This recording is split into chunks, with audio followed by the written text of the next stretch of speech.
in honor of Stone Cold Steve Austin. He didn't do a lot of head scratching things during his 6-year run, 7-year run, I guess, except for one thing. WrestleMania 17, selling his soul to the devil and aligning himself with Vince McMahon after he beats The Rock to regain the WWE Championship. So, Andy, what if Stone Cold Steve Austin doesn't turn heel in 2001? Now, we know the narrative of Austin wishes he would have called an audible and stunned Vince in the moment and just figured it out later. Austin's also been on record as he's the only one that pushed for this heel turn, and Vince let him do it. It was in Texas, so it was, it didn't go over very well. But what if Steve Austin doesn't turn heel at WrestleMania 17? It's a weird one because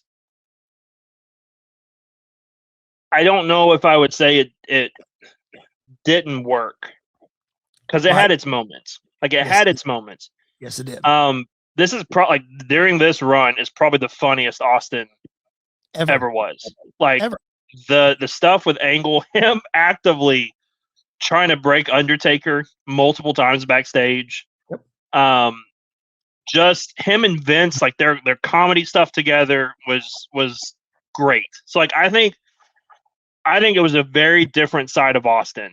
Yep. That during the time probably felt really weird and not the best. But looking back at it now, it's some of his, I don't know if I'd say some of his best work, but it's an entertaining side of Austin that we don't really get to see much prior to that.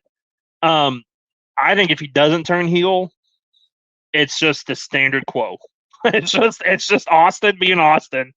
Maybe the pivot from that point, if let's go with the theory that Austin just stuns McMahon out of nowhere and calls an audible himself, probably the next night Rock turns heel. Like, Rock can join Vince. That's a very easy thing to do. Or again, it's easy money. You can even play the story of Austin coming out and saying, I tricked Vince McMahon into thinking I was going to join his side. And then, I stunned him, beat him up, whatever. And then we just keep running the Austin Vince feud from here until eternity. Which, again, I don't think is a bad thing. So I don't know. It's a weird one because it's not like the one we talked about last week where it kind of changes. It could possibly change the course of not just WWE, but like last week we talked about how it could kind of change the course of professional wrestling as a whole. Yeah. With Austin not turning heel, I don't think it does that. Like, I think it's just very similar to what everything was before. But like not in a bad way either. Right. Like, Austin was the anti-hero anyway. So during this whole thing, you get the sing-songy with Kurt Angle, you get the kumbaya, you get the milk truck, you get the what chant. What comes out of this version of Stone Cold Steve Austin? I think what a lot of people forget is that Triple H was the number one heel in that company. And during this time, Austin and Triple H were running the two-man power trip. Well, WrestleMania happened, I think, in March, maybe early April. I don't know the exact date on that. Guess what, Andy? Halfway through the month of May, after Austin and Triple H get the tag team titles, Triple H gets the Intercontinental title, Triple H tears his quad in May. So the plan was that Austin, as the heel, was going to turn on Triple H and make him the babyface, and it was going to be Austin Triple H at WrestleMania 18. Triple H ended up being the babyface, beating Jericho, not Austin. Everything reversed with the invasion and all that kind of stuff.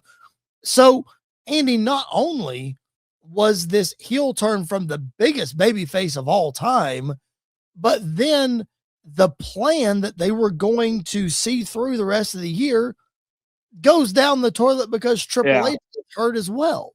And then you try to force feed Austin as the leader of the alliance to try to stick it to Vince. And we see how all that worked. I will say, though, Andy, it's a good thing they put him on that side of the alliance, because if he would have been the babyface, on the WWF side, the alliance would have been buried and gone long before it even got started, because there was no way the alliance was beating Stone Cold Steve Austin. No, I guess bad enough to stack them up against the Undertaker, but they ain't beating Stone Cold.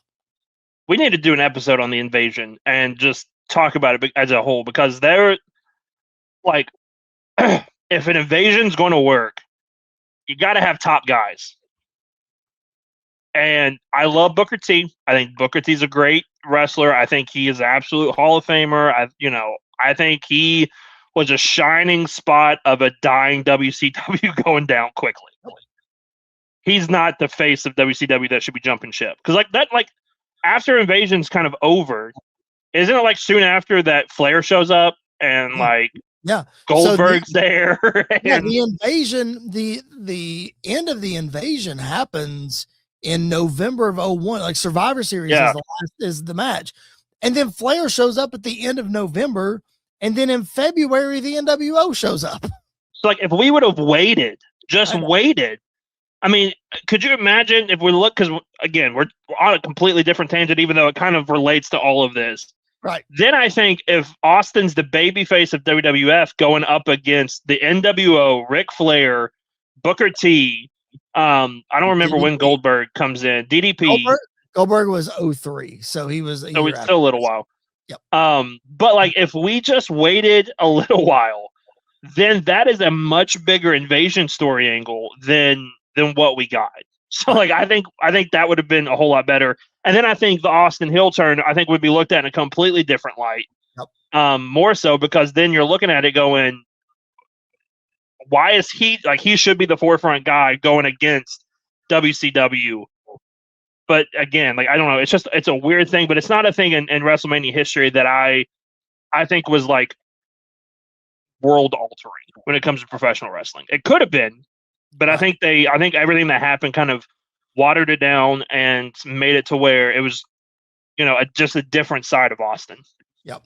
And I think too, everybody holds WrestleMania 17 in such high regards, and you could say, "Oh, we watched the whole thing. We turn off the last 5 minutes, and because we don't even remember it." It's that doesn't affect that show.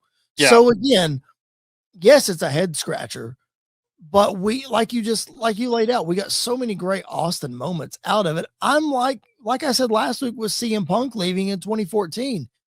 I'm kind of glad Austin turned heel. I'm glad that we got this side of Austin. It also prolonged his career for about 2 years because he was so banged up and he didn't have to wrestle and this, that, and the other. So is it a great idea to turn the biggest babyface in the world heel? Well, it worked for Hulk Hogan. It didn't work for John Cena. You could argue that it worked for Austin, but it didn't. And, it was a matter of who he had on the roster to work with and, this, that, and the other. Regardless, I think you hit the nail on the head.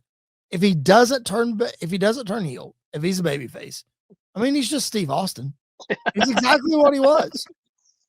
Which is not a bad thing. If you want him to do more heelish things, okay, that's fine. He can do more heelish things. He's going to get cheered. It's no big deal.